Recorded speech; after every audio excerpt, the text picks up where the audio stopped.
కానేరు అనే చిన్న ఊరిలో ఉండే ఒక స్కూల్ని పిల్లలు ఎంతో ఇష్టపడేవారు. కానీ ఈ మధ్యకాలంలో వాళ్ళు చదవడంలో అంతగా ఆసక్తి చూపించటం లేదు. ఎందుకంటే వాళ్ళ పాత టీచర్ రిటైర్ అయ్యారు. ఇప్పుడు కొత్త టీచర్ మిస్ వెన్నెల ఆ స్కూల్కి వచ్చారు. మిస్ వెన్నెల ఎల్లప్పుడూ చిరునవ్వుతో పిల్లలకు పాఠాలు చెప్పడం అంటే ఎంతగానో ఇష్టపడేవారు. ఆమె తన మొదటి రోజు క్లాస్లోకి అడుగుపెట్టారు. పిల్లలు చూస్తూ మెల్లగా నవ్వారు. కొందరు ఆనందంగా ఉన్నారు, ఇంకొందరు సిగ్గుపడుతున్నారు, మరికొందరు ఆమె వైపు కూడా చూడలేదు. కొన్ని రోజులు గడిచాక మిస్ వెన్నెల ఒక సమస్యను గమనించారు. చాలామంది పిల్లలు ఆసక్తిగా చదవడం లేదు, ప్రయత్నించడం కూడా లేదు. తరుణ్ అనే అబ్బాయి ఎప్పుడూ తన పుస్తకం మీద ఏదో ఒకటి గీసుకుంటూనే ఉంటాడు. లిల్లీ అనే అమ్మాయి అసలు మాట్లాడడానికి కూడా భయపడుతుంది. ఒకరోజు మిస్ వెన్నెల పిల్లలను ఆశ్చర్యపరిచారు. ఉదయం క్లాస్లోకి వచ్చిన వెంటనే మీకు ఏం చేయడం అంటే ఇష్టమని అడిగారు. పిల్లలు ఆశ్చర్యపోయారు. కొద్దిసేపటి తరువాత కొందరు చేతులు పైకి లేపి నాకు డ్రాయింగ్ వేయడం అంటే చాలా ఇష్టం అని తరుణ్ అరిచాడు. నాకు పాటలు పాడటం అంటే ఇష్టం అని లిల్లీ మెల్లగా చెప్పింది. ఆ తర్వాత రోజు మిస్ వెన్నెల ఒక బాక్స్లో కొన్ని తీసుకొని వచ్చారు.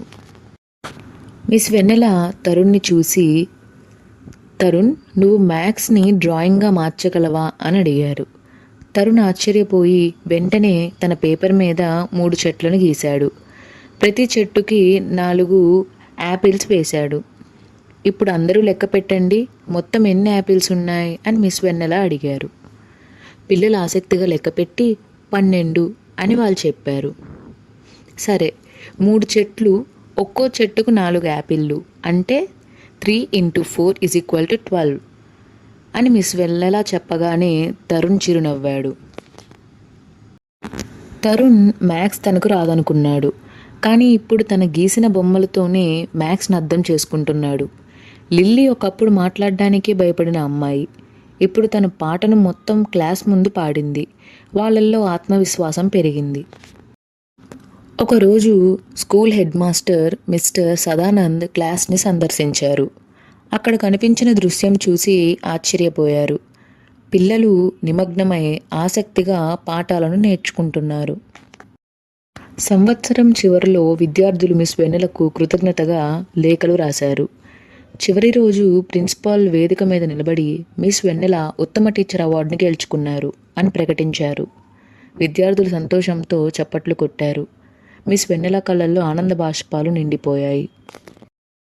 మిస్ వెన్నెల విద్యార్థులకు కేవలం పాఠ్య విషయాలను మాత్రమే కాకుండా పిల్లలలో చదువు మీద శ్రద్ధ మరియు ఆత్మవిశ్వాసం నేర్పించింది. Thanks for watching. Please like, share and subscribe to our channel for more videos.